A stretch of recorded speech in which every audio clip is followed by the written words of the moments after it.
Welcome to the fourth news post. मेरा नाम है एस कुमार। इस हेडलाइन में आज की खास खबरें देखते हैं। अमेरिका के प्रधान उपराष्ट्रीय सुरक्षा सलाहकार जोनाथन फाइनर ने राष्ट्रीय सुरक्षा सलाहकार अजीत डोभाल और विदेश मंत्री एस जयशंकर से मुलाकात की। मई 2022 में प्रधानमंत्री नरेंद्र मोदी और राष्ट्रपति जो बाइडेन ने नई और उभरती प्रौद्योगिकियों में सहयोग के लिए critical and emerging technology ICTT को लॉन्च किया था। दरअसल दोनों देश semiconductor, quantum computing, artificial intelligence जैसे कई मुद्दों पर एक दूसरे के सहयोग की अपेक्षा रखते हैं। कम्युनिस्ट पार्टी ऑफ इंडिया के सांसद PV शिवदासन ने सोमवार को राज्यसभा में उत्तराखंड में हुए सुरंग हादसे की जांच की मांग की। उन्होंने आरोप लगाया कि संबंधित कंपनी ने सुरक्षा उपायों को लागू नहीं किया, जिसकी वजह से यह हादसा हुआ। राज्यसभा ने सोमवार को डाकघर द्वारा दी जाने वाली सभी सेवाओं जैसे बचत खाते, बीमा योजना लाभ हस्तांतरण को नियंत्रित करने के लिए डाकघर विधेयक पारित कर दिया, जो 125 साल पुराने भारतीय डाकघर अधिनियम की जगह लेगा। कई विपक्षी सदस्यों ने विधेयक का पूरी तरह या उससे कुछ हिस्सों को लेकर विरोध किया। प्रधानमंत्री नरेंद्र मोदी ने सोमवार को कहा कि उनकी सरकार सशस्त्र सीमा बलों में महिलाओं की ताकत बढ़ाने के लिए प्रतिबद्ध है और भारतीय नौसेना रैंकों का नाम देश की संस्कृति के अनुसार किया जाएगा।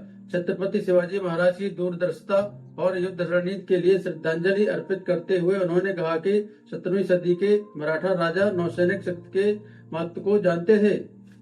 आम आदमी पार्टी के राज्यसभा सांसद राघव चड्ढा का निलंबन समाप्त कर दिया गया है। उन्हें अगस्त 2023 में निलंबित कर दिया गया था। विशेष अधिकार समिति ने उन्हें मीडिया में भ्रामक तथ्य पेश करने, परिषद की कार्रवाई की गलत व्याख्या करने और अध्यक्ष के अधिकार का अपमान करने जैसे 2 मामलों में दोषी पाया था। रविवार को जारी किए गए नेशनल क्राइम रिकॉर्ड ब्यूरो के आंकड़ों के अनुसार भारत में 2021 की तुलना में 2022 में साइबर अपराधों में 24% की वृद्धि हुई है। अपराधों की अन्य श्रेणियों जैसे आर्थिक अपराध, वरिष्ठ नागरिकों के खिलाफ अपराध, महिलाओं के खिलाफ अपराध जैसे मामलों में भी वृद्धि हुई है। समाजवादी पार्टी के विधायक अतुल प्रधान ने सोमवार को उत्तर प्रदेश के मेरठ में कलेक्टर कार्यालय के बाहर भूख हड़ताल शुरू कर दी। उन्होंने आरोप लगाया जिले के निजी अस्पताल बिल को बढ़ाकर पैसे ले रहे हैं। पहली बार विधायक बने प्रधान ने कहा, अत्यधिक बढ़े हुए बिल के माध्यम से मरीजों को लूटा जा रहा है। जलवायु परिवर्तन पूरी दुनिया के लिए एक बड़ी समस्या बनता जा रहा है। डेलावेयर विश्वविद्यालय के जलवायु केंद्र ने अपनी नई रिपोर्ट में कहा है 2022 में जलवायु परिवर्तन के चलते भारत के सकल घरेलू उत्पाद यानी कि GDP को 8% का नुकसान हुआ।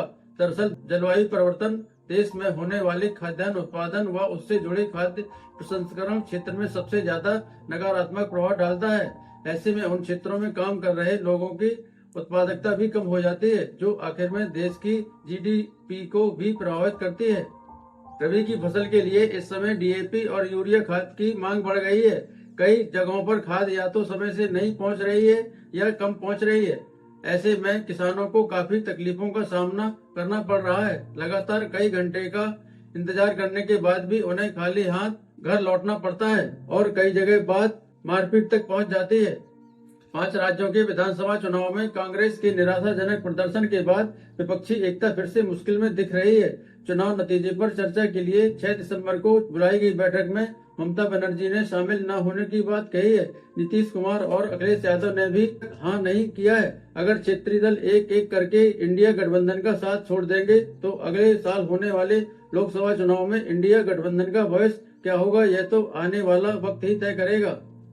मणिपुर में हिंसा खत्म होने का नाम नहीं ले रही है।